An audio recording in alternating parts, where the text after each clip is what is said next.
এই দৃশ্য কিনা শেষে আমাকে দেখতে হলো, কিন্তু তবু আমার খুব জানতে ইচ্ছে করছে বাচ্চারা গুলি ভর্তি মোহর অলংকার সব ছড়াতে যাচ্ছে কেন, আর গোপালের হাত দুটোই বা ঘাট থেকে বেরিয়ে দুদিকে ঝুলছে কেন? মহারাজ, আর একটা ব্যাপার কি আপনি লক্ষ্য করেছেন? কি বলো তো? গোপালের দেহ আরা কাঁধে করে নিয়ে যাচ্ছে।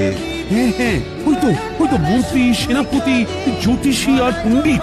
আসলে গোপালের এই শেষ যাত্রা আমাদের কিছু শিক্ষা দিয়ে যাচ্ছে মহারাজ। এই যে দেখুন, যারা গোপালকে সহ্য করতে পারত না, এখন তাদেরই কাঁধে গোপাল যাচ্ছে।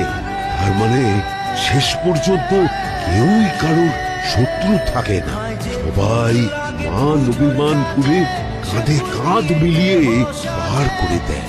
আর অলংকার ছড়িয়ে যাচ্ছে, সেটাও বুঝিয়ে দেয় যে এই অর্থ সমৃদ্ধি সবই ফেলে একসময় চলে যেতে হবে।